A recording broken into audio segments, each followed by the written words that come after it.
Now, on the opposite end of the spectrum, there are some people that might be on the hot seat at the end of this season. And I think I'm not saying they're gonna get fired next year, but if Cristobal don't make it to the ACC championship with the talent he got, I think they're gonna start the administration gonna start talking down there in Coral Gables. What you think, Shawty? Like who on your list on the hot seat? Well, I'm gonna tell you what. They don't hang on the hot seat very long. I'm gonna talk about you talking about the hot seat. I think his ass fired. And he coming. Seat, And speaking of Clemson, he coming off the Clemson Dabo tree. Tony Elliott. If he go 3-7 one more year, his ass gone. He's 6 in like 16 last 2 years. You gotta do that guy a favor and fire his ass, man. Yeah, he's out of there, man. On down there, man. I would do the dude a favor, pay him and let him go. But Jason, like what Shawty was saying about Manny Diaz at Duke, like this still like I get it. Virginia at one point was like an 8-win 10 back, but it's Virginia, dog. Like, I mean, yeah, fire him because he ain't even going 6-6. But like, what can you expect at Virginia though? Not 3-7 though. Hey, coach, I'm in the conference. I get the same check you get. That story, you know what I'm talking about? Duke, hey, Elko winning at Duke didn't do him no favors. That didn't do a lot of like it did hurt a lot of coaches. Like you said, like, hey man, that's like the years that Franklin was in the SEC, and you know whether regardless of how he was doing, and he was winning 8-9 at Vandy, that was putting pressure on people. It's like we getting the same check you get. We part of the same comfort, bro. So Shawty called it. I think Tony. I think a job like that. I think though. I think Tony Elliott's seat is fuego right now. He's out of there. You got anybody else? Man. He's out of there. He's gone. He's out of there, man. Who you got, Jason? Who you got on the hot seat, man? I mean, I think that I don't think it's a hot seat. I think it's an ejection seat, and I think it's got to be Mario Cristobal. You got a team like you got down there. You don't, and that schedule is absolutely favorable for them. Look, if you don't go into, I think your seat gets hot if you don't win in the swamp in week 1. Can I say something, Jason? No, but his trajectory has only been up. Every year he wins more games. He hasn't done anything negative. I mean, he's only winning more games. Hold on. Georgia Tech last year, whenever all you had to do is put a damn knee down and you win. But he still won more games than he won the previous year. The first year he won 5 games. The second year he won 7 games. His trajectory is still going up. And I'm telling you that a lot of this has to do with the fact that it's Miami also, and they'll fire you for less than what he did at Georgia Tech in the Georgia Tech game last year. But the other part of it is that you can go and beat a Clemson, but you're losing games like that. You cannot be losing those kind of games and not getting to a conference championship in a conference that's been down. Let's call it like it is. Clemson is not what it used to be. You don't even get to the conference championship game. You've got Louisville in the conference championship game when they looked like Jeff Brom first year. Jeff Brom first year, dog. I mean, come on, man. They got Miami at 9.5 wins. So that's what I was going to ask you, Shawty. If he doesn't make it to the conference championship game, that means he didn't hit the over. So that's what I was going to ask you, Shawty. So he won 5 his first year, 7 is his second year, going up. I think if he win 9, he good. Okay, I was about to say, what if he wins 7 again? You yeah. Now to Jason's point, for sure. But I don't think you can fire a guy who's only getting better. Like, I mean, big face. You know, I just don't understand it. His track record is to do more, or is to do, as Stat was saying before the show, less with more. Big facts. So Richard's asking us a question. If Clemson and Miami are in the ACC finals, who do you want as your coach? Dabo or Mario? Dabo. Give me Dabo, bro. Ooh, I should have probably talked about him too, yeah. Like we talking about going into the finals this year. Dabo. Like Dabo for sure, bro. Like Dabo. He's a better coach. Yeah, Mario, like I say, he's a good recruiter. He's not a good coach. He's a great recruiter. So which begs that right. That's what I was about to say. I'm like, that doesn't help his case. You know what I'm saying? So Brom is a beast. He's saying he's an underrated coach. I like him too. We'll see if he can do something with Tyler Shuck. Tyler Shuck up there at Louisville, man. They did have and I told Stat Guy this at the beginning of the season last year that Louisville had a favorable schedule.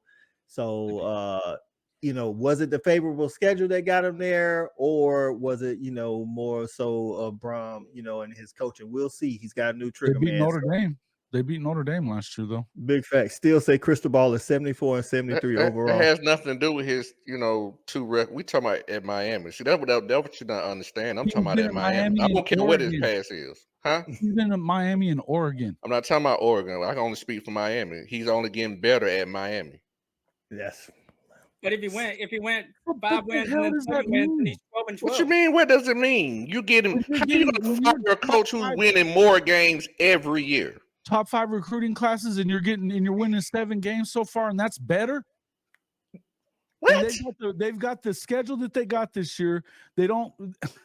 They have a pretty light schedule overall in this season.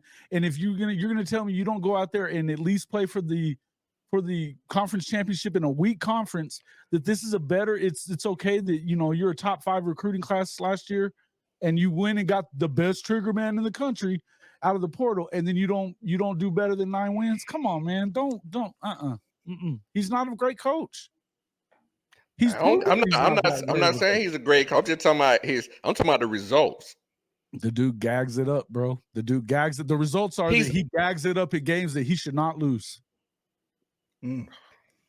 Well, I'll say this. Keaton gets in and says it depends on how they lose the games that they lose. Now, I will say that makes a difference. Also, he did win 8 games last year because I think they won their bowl game. I think last year they was actually I think he won. They got whooped in their bowl game. They won 7 games. Sorry, he won 5 the first year and 7 the second year. All I'm saying is I haven't lied yet. He's only getting better. So just cut my mic off when I tell a lie.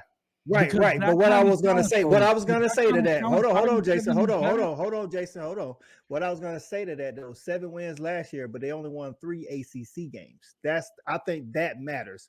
I think if they win 8 games this year and they still, it's like, and they go 4-4 in the ACC, I think that matters. I see I think his record has gotten better overall, but I think if they don't make a statement in the ACC, I think that's going to matter at Miami. That's what I would say. Now, what you were saying, Jason?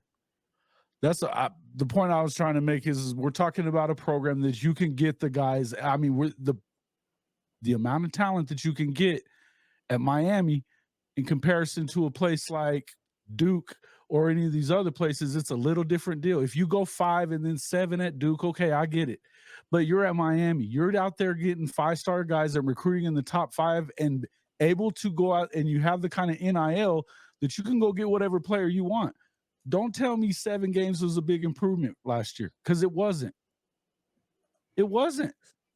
So let's look at the 3 games that they won in 2023 in the ACC. They beat Clemson, Virginia, and they beat Boston College.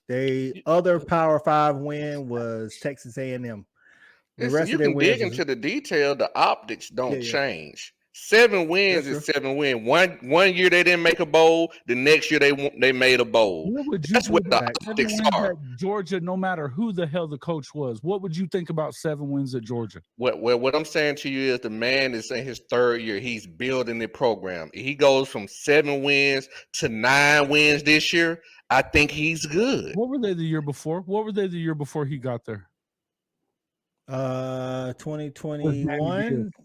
Yeah, 2021. They were 1, 2, 3, 4, 5, 6, 7, 7 and 6. So 7-5. Okay.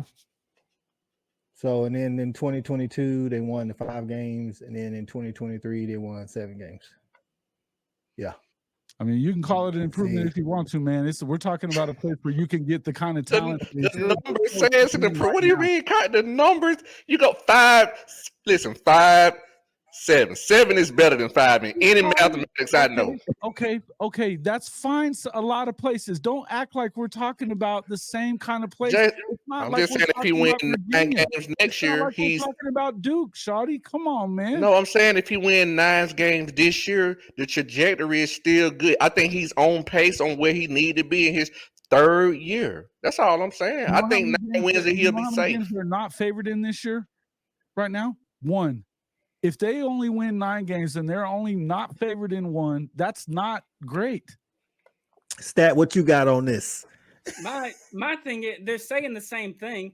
I don't think Jason thinks Mario's getting fired if he wins 9 games. If Mario wins 9 games, he's not fired. That's what the question is about. He's Right, a hot there's a seat, chance because there's a chance Miami doesn't win 9 games. That we've seen him not take a knee against Georgia Tech. He'll choke a loss away from a victory in a heartbeat. And if that happens and he wins 6 or 7 games, he might be out the door with the talent that they have. I personally think Miami's going to win 9 or 10 games. But if they don't and they win 6 or 7 games, Miami's getting a new head coach next year. Well, you got South Florida. Shout out to Parzival. Said cheers from Germany. We appreciate you tuning in, my man. Look like we appreciate you tuning in and getting some of this ACC football. Before we continue, man, I just want to let y'all know the Saturday Night Snap Count. Y'all know what we do every Saturday during the season to do a college football wrap up on Saturdays. But we're doing the ACC this weekend and every other weekend until college football starts. We'll be previewing a conference. We're back on July the 6th. We'll be doing the Big 10. July 20th, we'll be doing the Big 12.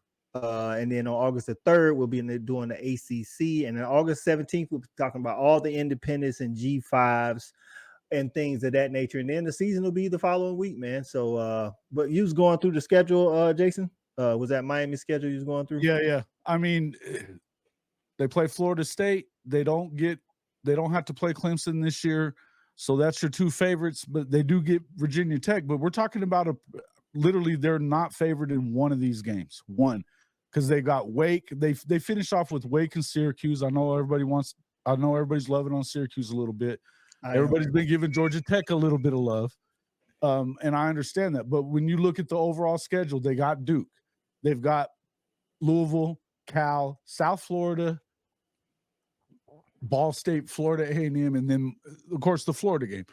You can excuse the Florida loss because of the fact of where it is, although I don't know that they will at Miami. You know, if you're going to get Florida. I don't care who you excuse. They get 9 wins. They get 9 wins. Right. So Richard brings up a point about Manny Diaz. They fired Manny Diaz after winning 7. But the only difference I'll tell you, Richard, between Manny Diaz and Mario Cristobal, and I'm with everybody, man. I think Mario Cristobal has to improve. And to Shawty's point, numbers have been showing improve, but they definitely want to make it to the ACC championship. The difference between him and Mario is Mario wasn't in the top 10 in recruiting every year.